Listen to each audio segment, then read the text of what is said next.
E essa noite eu quero trazer um tema que eu ministrei em 2023. Né? Eu estou sentindo a necessidade de trazer alguns temas aqui, alguns ensinamentos na igreja, que a gente percebe que os irmãos, algumas pessoas parece que elas ouvem, mas não está ficando o aprendizado da palavra de Deus. Aqui e acolá a gente encontra alguns crentes falando coisas que não condiz com a nossa visão, que não condiz com a fé cristã, com aquilo que nós pregamos e ensinamos aqui. Até sobre fé, que é um dos assuntos mais ensinados, a gente ainda vê muito crente sem saber o que é viver por fé, sem saber o que é a fé, mas vou me programar para depois trazer novamente ensinamento sobre fé aqui, mas eu vou iniciar hoje uma série sobre a graça de Deus. Não sei se você lembra, em 2023, eu trouxe um ensinamento aqui sobre a graça de Deus, e serão 6 ministrações sobre a graça de Deus. Meu tempo ainda não está aqui, mas eu estou crendo que ele vai aparecer em nome de Jesus, para eu não ficar perdido aqui de forma alguma. Pois bem, então antes de começar a falar, eu quero hoje trazer apenas uma introdução sobre a graça de Deus. Só que antes de começar a abordar algum fundamento aqui da graça de Deus, eu quero fazer aqui um questionamento.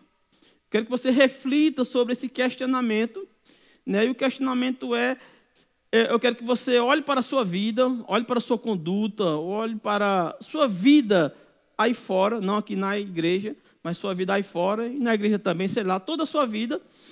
Eu quero que você olhe para si mesmo e veja se você tem a aceitação de Deus. A questão é essa: você tem a aceitação de Deus?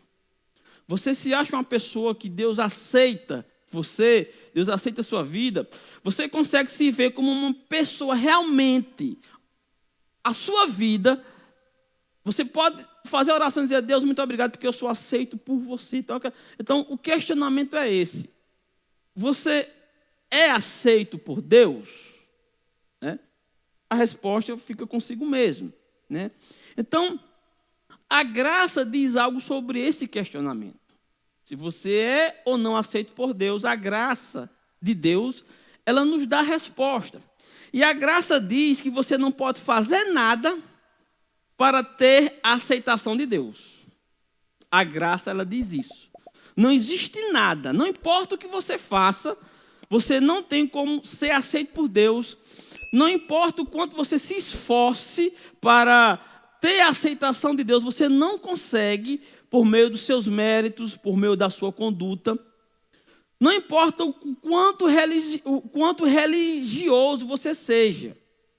A sua religiosidade, a sua religião, não pode fazer com que você seja aceito por Deus. Nada disso. Ou seja, a justiça própria do homem o torna indigno diante de Deus. E não existe nada que o ser humano faça para ter a aceitação de Deus. Isso é o que a graça diz. A graça, ela diz justamente isso. Então, presta atenção no que eu vou dizer aqui. Deus, ele não nos ama, ele não nos perdoa porque somos bons. Deus não ama você, Deus não perdoa você, Deus não aceita você por causa da sua conduta, por quem você é ou pelo que você faz. Não. Ele não te aceita por causa disso. Entenda, ser bom, fazer caridade, ajudar as pessoas, ser honesto, ter uma boa conduta, é uma obrigação do ser humano. Nós somos obrigados a ter uma vida digna, uma vida de caráter, uma vida que honra os compromissos, uma vida que seja uma vida que ajude os necessitados, uma vida de caridade é uma obrigação nossa. Principalmente quem é filho de Deus, quem entregou sua vida a Jesus, deve entender que tem um compromisso de ajudar as pessoas. Então, Deus não nos ama, Deus não nos perdoa, Deus não nos aceita por meio daquilo que podemos fazer. O que você faz não torna você digno ou você justo diante de Deus, porque isso é impossível. Você está aqui?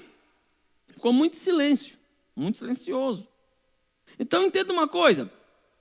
Deus, ele nos ama. Deus, ele nos perdoa. E Deus, ele nos aceita por causa da sua natureza. Não pelo que nós fazemos, mas por quem ele é. No livro Graça, o DNA de Deus, eu não sei se na nossa livraria ainda tem, é um livro escrito por Tony Cook.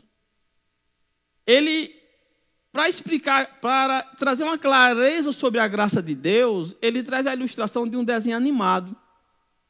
E eu lembro desse desenho animado, não sei se você já assistiu o Denis, o Pimentinha, ou é Denis, o Pestinha, não sei direito o nome. Tu gosta de desenho, Marcelo, como é o nome mesmo? Denis, o Pimentinha. Quem aqui já ouviu falar desse desenho? Quem já assistiu? Quem gostou ou gosta desse desenho? Tá vendo? Eu também não gosto de desenho. Eu conheço o desenho, eu sei qual é. Eu não gostava daquele desenho, mas uma vez ou outra eu acabava vendo uma cena ou outra. E nas cenas que eu via, realmente ele era um pimentinha. Ele vivia perturbando a vida do seu vizinho. Como é o nome do vizinho, Marcelo? Então você não assistia. Se assistisse, você sabia. Quem é Maera? Senhor Wilson. Ele vivia perturbando a vida do vizinho, o senhor Wilson. Vivia fazendo traquinagem. E ele tinha consciência do que ele fazia com o senhor Wilson. Ele comia cru o juízo, né, do vizinho deles, senhor Wilson. Tudo bem. E um certo dia, a senhora Wilson convidou Denis e um amiguinho para a casa deles, né, do senhor Wilson. Senhora Wilson, e lá ela fez todos os mimos que uma criança gosta. Deu doces, guloseimas, sabe, bolo, sabe, chocolate, um monte de coisa que criança gosta. E ele e o coleguinha saíram com o bucho cheio mesmo, o bucho, né? A barriga cheia daquilo que criança gosta. E aí, quando eles estavam saindo, Denis fez um questionamento. Ele começou a se questionar, eu não entendo, eu sou tão travesso, eu sou tão ruim com o senhor Wilson, eu apronto tanto com o senhor Wilson, e eu não entendo porque a senhora Wilson nos agradou tanto e ainda estamos levando tanta comida para casa. Aí o coleguinha disse, senhor Wilson fez isso, não foi pelo que nós somos, mas por quem ela é. Assim é a graça de Deus, não é por nosso merecimento, não é pelo que você faz, não é pelo que você deixa de fazer, mas é por quem ele é. Isso é uma introdução para que nós possamos entender o que é a graça de Deus. Deus nunca vai olhar para você e te aceitar ou te rejeitar pelo que você faz. Por mais que Deus odeie atitudes do ser humano, comportamentos humanos, por mais que seja algo que desagrade a Deus, mas a natureza dele faz com que ele ame cada um dos seus seres criados por ele. Por cada um ser humano, Deus ama incondicionalmente. Diga assim, eu sou amado por Deus. Diga, Deus me aceita. Mas não é pelo que você faz, é por quem ele é. E isso é a introdução do que é a graça de Deus. Então podemos dizer que a graça de Deus é o infinito caráter de Deus. A graça de Deus é o amor dele em ação, é o amor de Deus em operação, é o amor de Deus se manifestando aos homens. Isso é a graça de Deus. Diga, eu sou agraciado.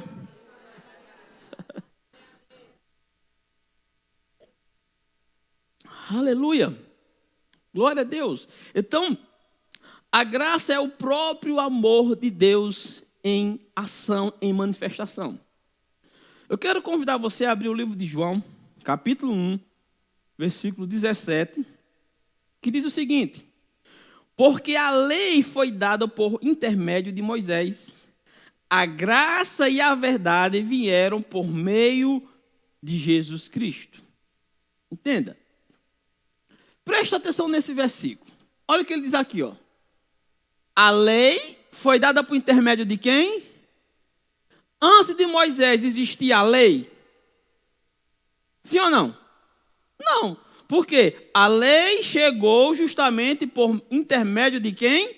De Moisés. Então, sem Moisés, ainda não existia a lei. E o versículo diz: a graça e a verdade vieram por meio de...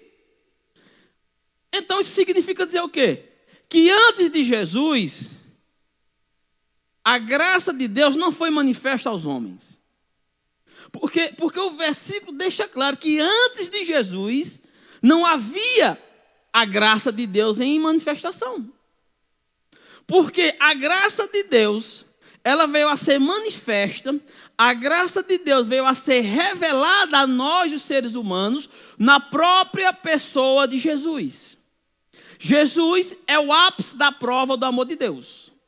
Se existisse algo além de Jesus, que Deus pudesse provar para nós o quanto Ele nos ama, Ele teria provado esse amor.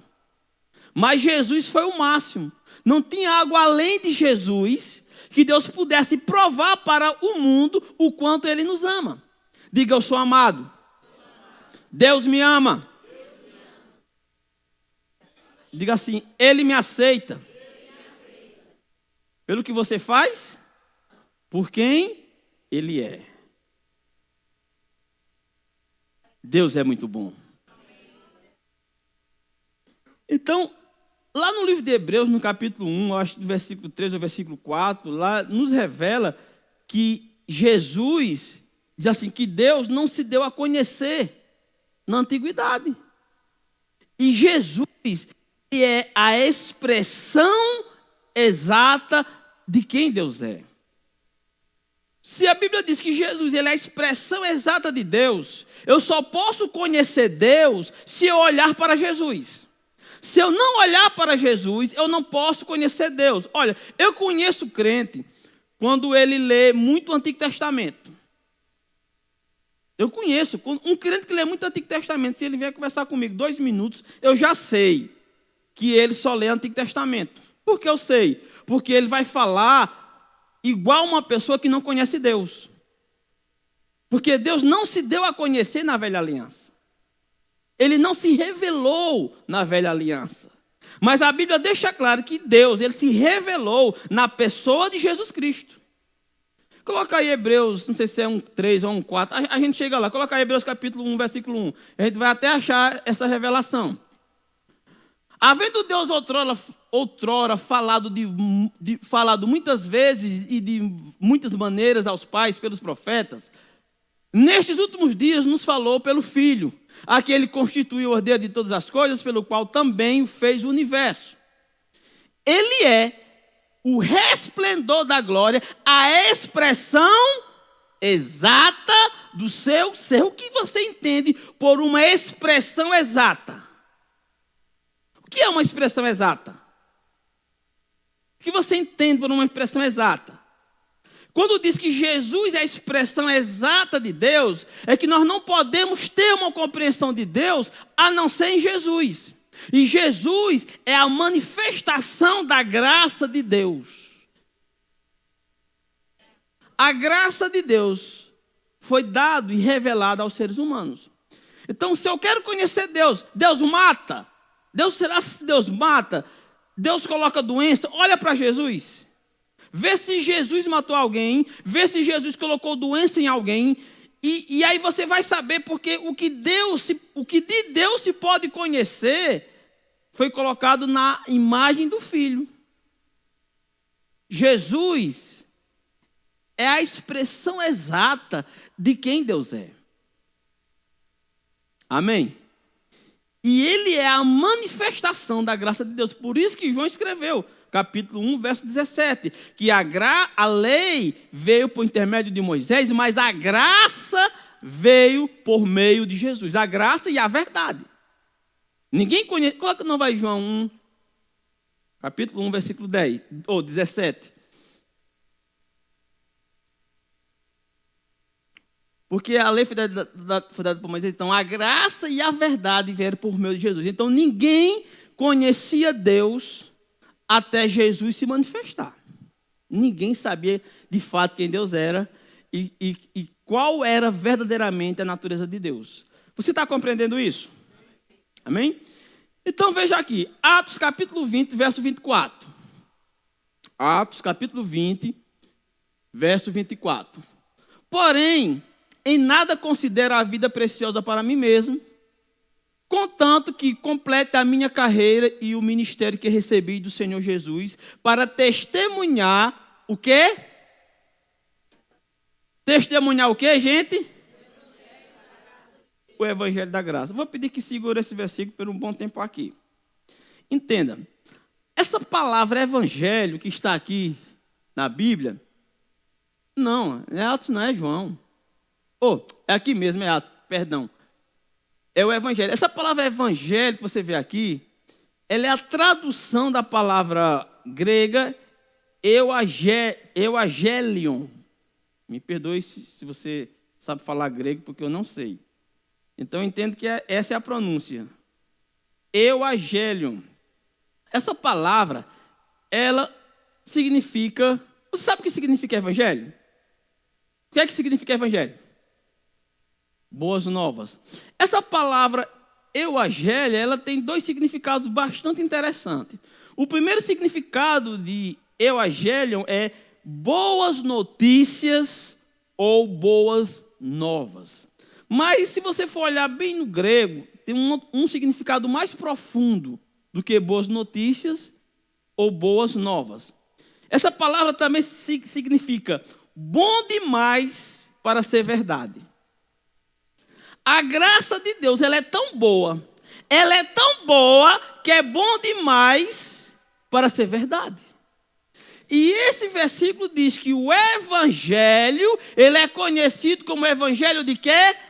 Da graça de Deus. É tão bom, que parece mentira. É bom demais para ser verdade. Qual é o evangelho que devemos pregar, queridos? O evangelho da graça. Agora entenda uma coisa. Essa palavra, euangelion, que é traduzida por evangelho, nos encontrados, sabe? Ela só foi encontrada 2 vezes no mundo secular da época. Dos pesquisadores, nas descobertas, nos livros encontrados, essa palavra euangélio, ela só foi encontrada 2 vezes em toda a cultura não cristã da época. Mas após a chegada de Jesus, essa palavra ela é encontrada em 74 versículos. Entenda, isso quer dizer que antes de Jesus praticamente não existia evangelho. E o que é evangelho? Boas novas, boas notícias. Notícia boa demais para ser verdade.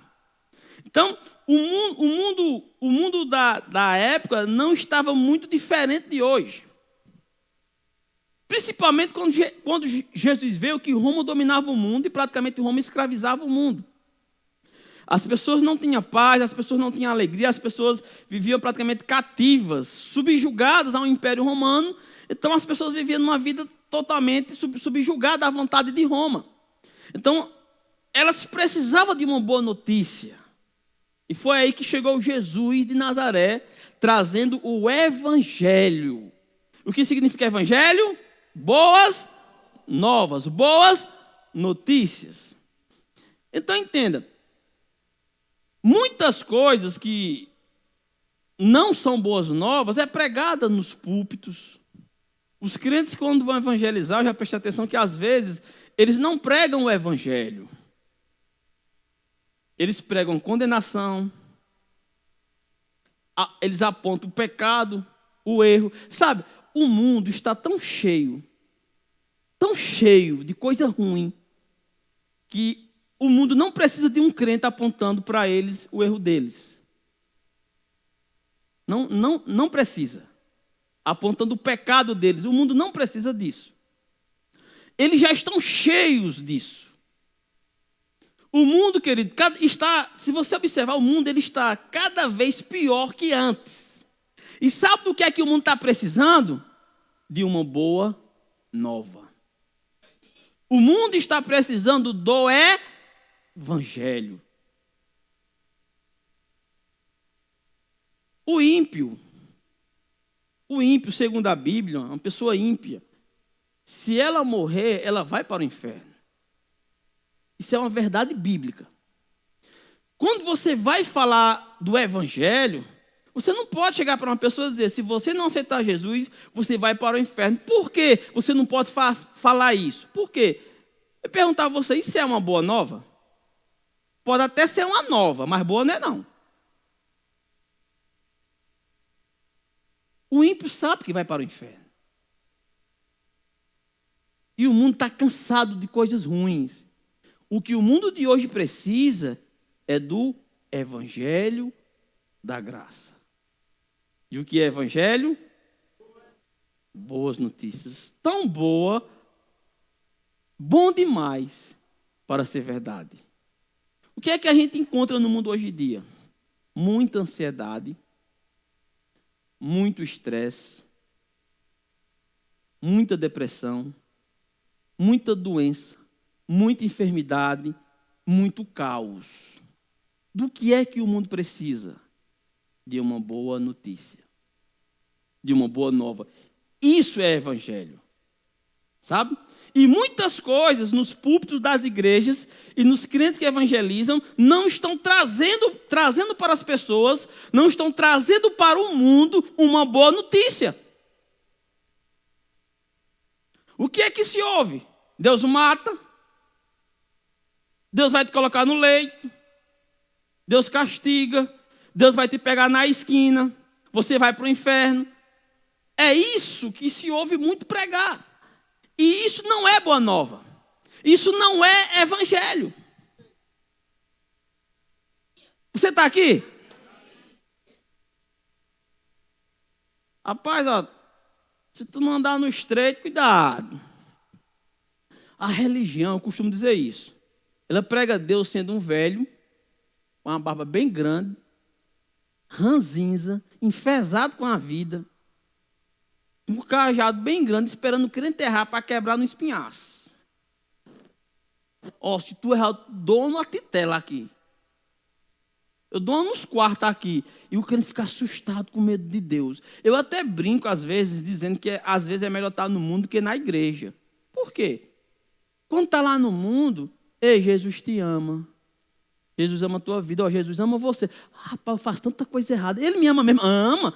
Ó, eu apronto que só. Deus me ama, Ele ama a sua vida. Jesus te ama. Rapaz, então Deus é bom mesmo. Tanta coisa ruim que eu faço e Deus me ama. Aí quando se converte, com 2, 3 meses na igreja, Jeová quer te pegar. Olha, eu estou vendo aqui um caixão.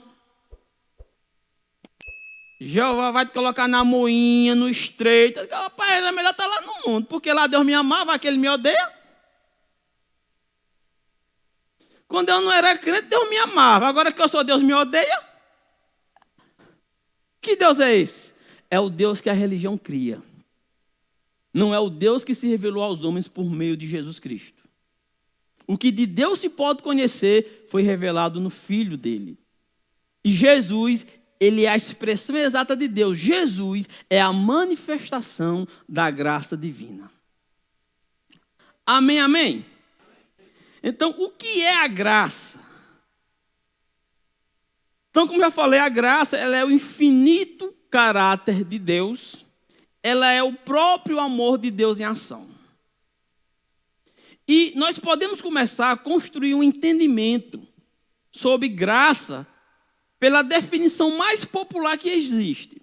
Qual é a definição mais popular que existe de graça? A graça é o quê? Vocês sabem. O que é a graça? Favor imerecido. Quando diz favor imerecido, quer dizer que a graça ela é o oposto de merecimento. Imerecido. Ou seja, você não merece. Ou seja, significa que a graça não é baseada no mérito do recebedor. Nós que recebemos a graça de Deus, nós recebemos não é com base no nosso mérito, não é com base nas nossas obras, nas nossas ações. A graça ela é baseada na bondade do doador, não no comportamento de quem recebe ela, do recebedor, mas é do doador.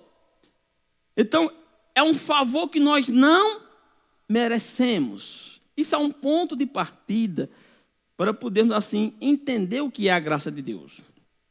Então, Romanos capítulo 11, versículo 6, nos diz o seguinte, entenda, quando nós falamos de graça, isso deixa fora todo o seu esforço, todas as suas ações e todos os seus méritos. Olha o que a Bíblia diz aqui em Romanos capítulo 11, versículo 6. Se é pela graça, entenda, quando se fala da graça de Deus, já não é pelas obras. Do contrário, graça já não é graça. O que você entende com esse versículo?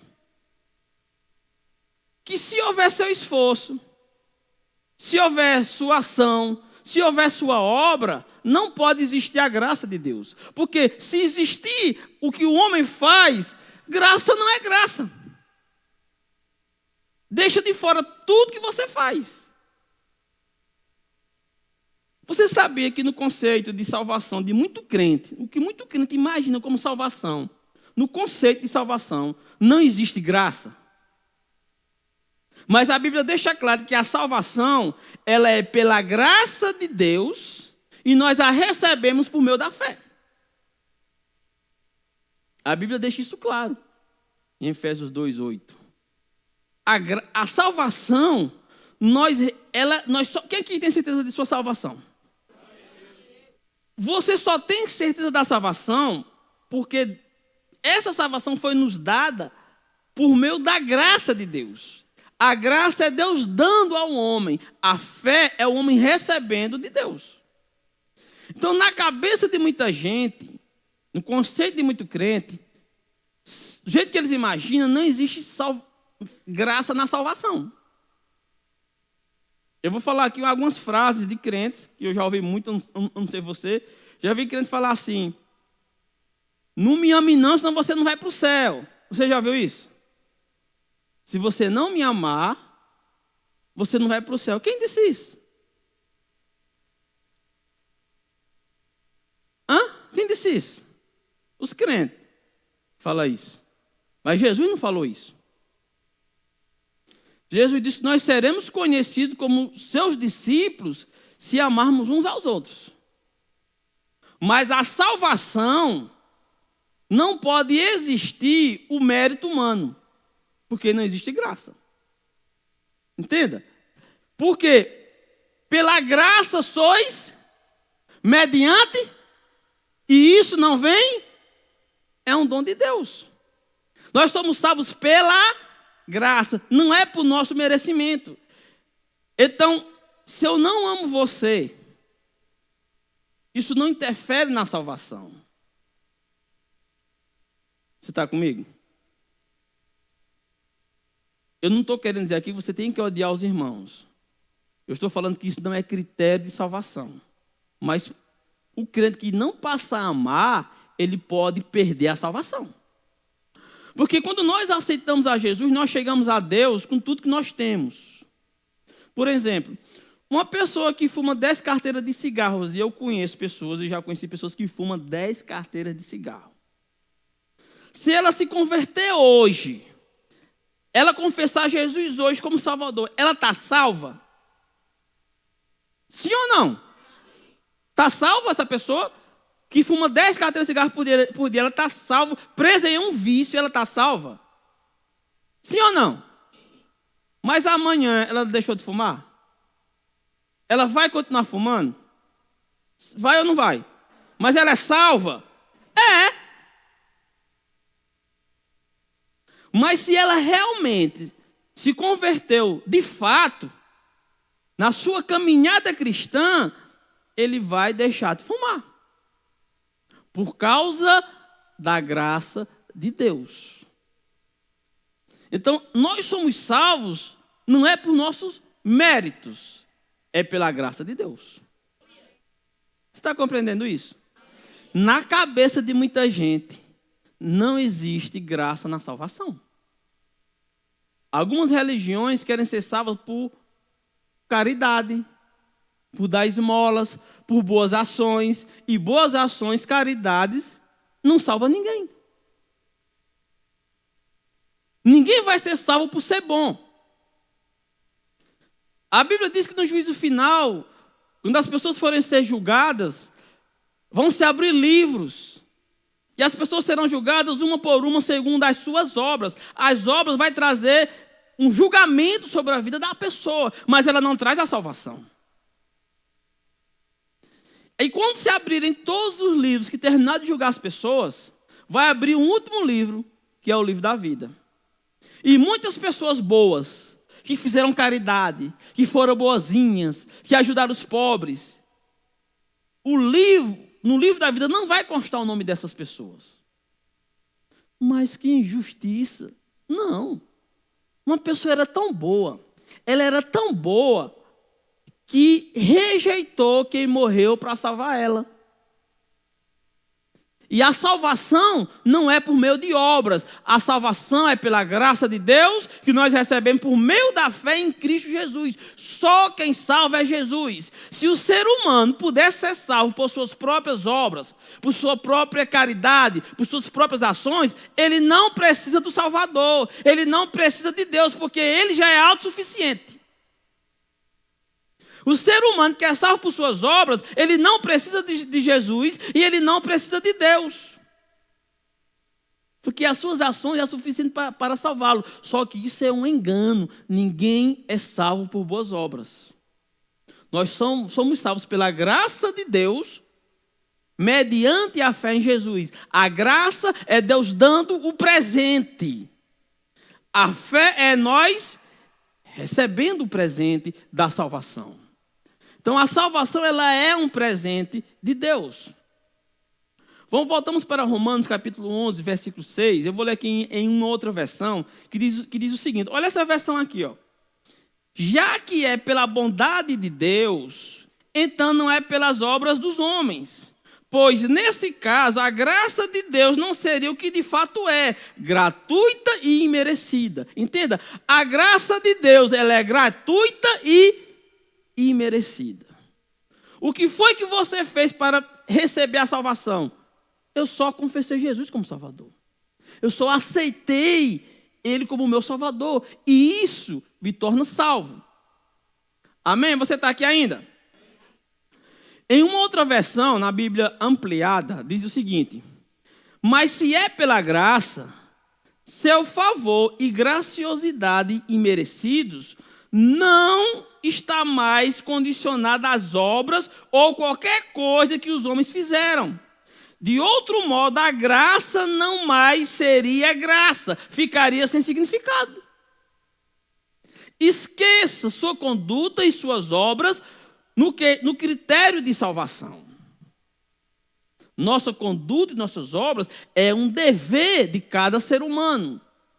E cada ser humano, para ter a salvação, ele precisa receber Jesus como seu único e suficiente Salvador. Lá em Gálatas, capítulo 5, versículo 4. Gálatas, capítulo 5, versículo 4, diz o seguinte. Preste bastante atenção nessa leitura. Olha, de Cristo vos o quê?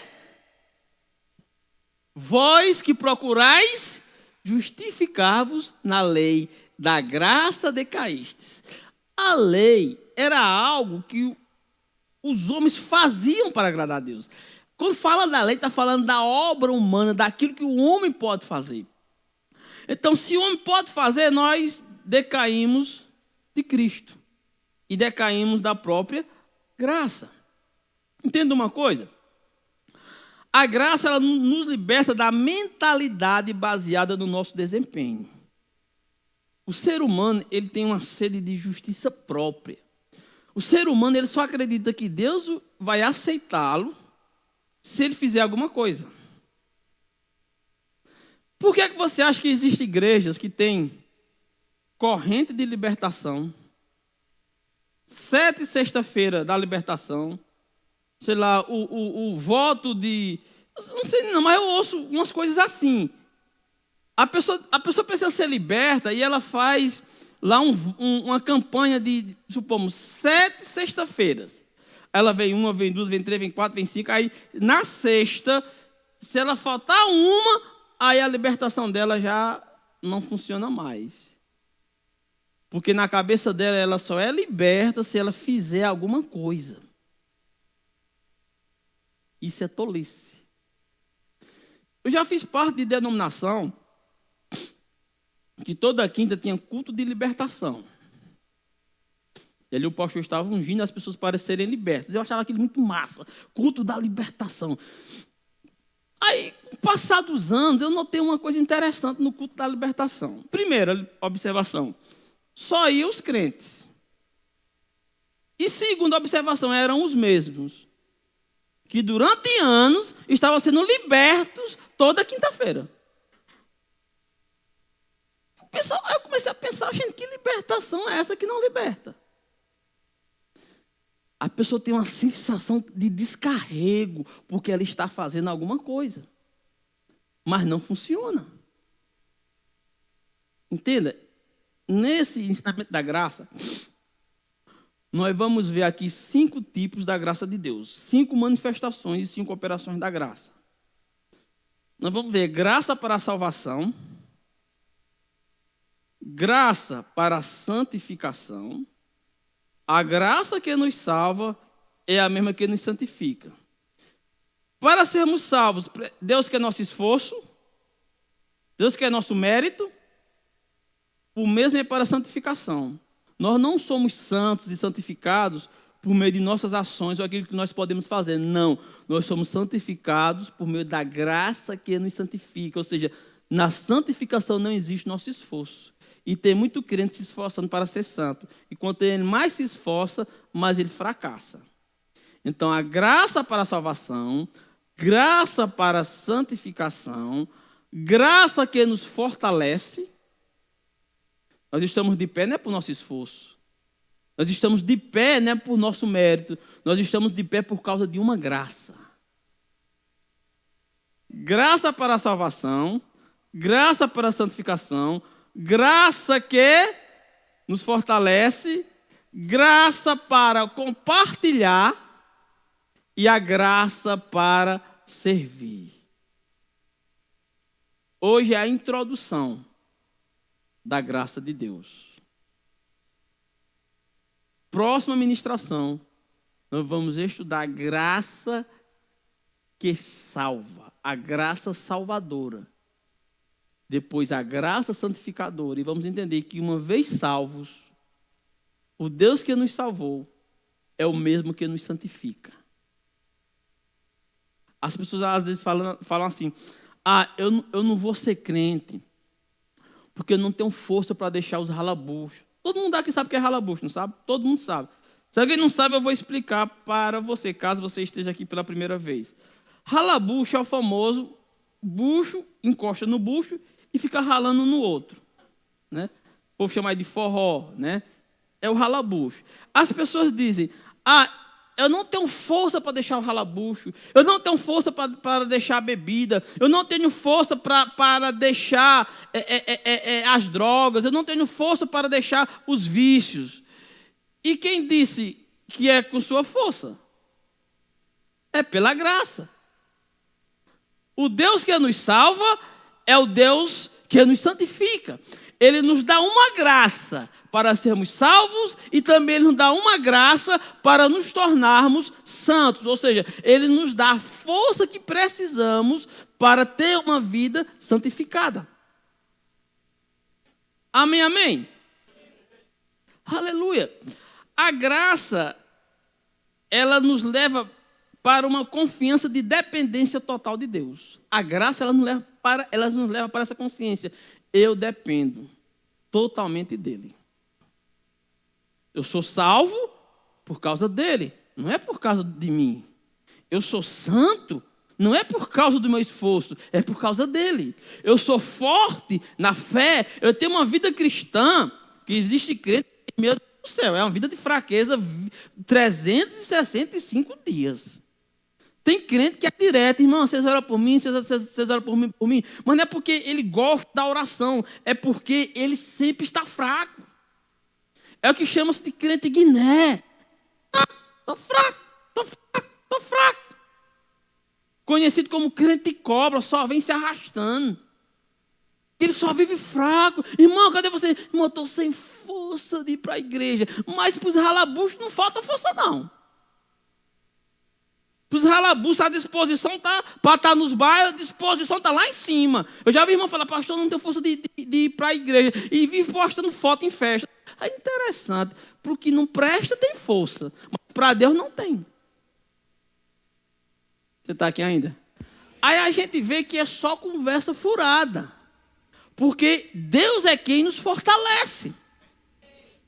Deus nos dá essa graça. Às vezes as pessoas, elas passam por uma situação tão difícil na vida, uma situação tão difícil, que quando ela pensa que olha para trás, ela diz assim, rapaz, eu não teria força para passar por isso de novo, não. Passaria, por causa da graça. Você só passou pelas situações difíceis da vida porque havia uma graça divina. Te dando suporte, te fortalecendo, te sustentando. E você passou por todas essas barreiras, por todas essas dificuldades. Foi a graça de Deus sobre sua vida. E não importa o que virá pela frente, nós iremos passar sempre por causa da graça que nos fortalece. E existe uma graça, que é a que deixa o mundo todo endemoniado, que é a graça para compartilhar. Deus é um Deus doador, seus filhos também são. O mundo fica endemoniado. Quando você é ofertante, é dizimista, eles batem palmas. Quando eu morava em Petrolina, o povo lá se gabava, porque passava o ano todo pagando a poiqueira de um abadá, para estar dentro de umas cordas sem futuro, por causa de um trio elétrico. E pagava um absurdo por mês. Você entende isso? Pagava um absurdo por mês. E ninguém fala mal. Não, você elogia. Ai, rapaz, fulano está pagando R$500 por mês por um abadá. R$1.000 por mês por um abadá. Olha, coisinha. Agora, se falar, você é dizimista, o povo fica endemoniado. Fica. O povo fica louco, o povo quer saber se você está dando dinheiro à igreja, se você está dando dinheiro a pastor ladrão. Não é esses os argumentos? Mas quando torrava dinheiro em bar, em mesa de bar, em cachaça, em drogas, o povo batia palma. Gastei 10 mil na primeira noite do Ralabucho de janeiro. Gastei 10 mil, eu gastei 5 mil, o povo querendo se esgabar. Agora, se falar assim, foi para o reino de Deus, o povo fica endemoniado, revoltado. Por quê?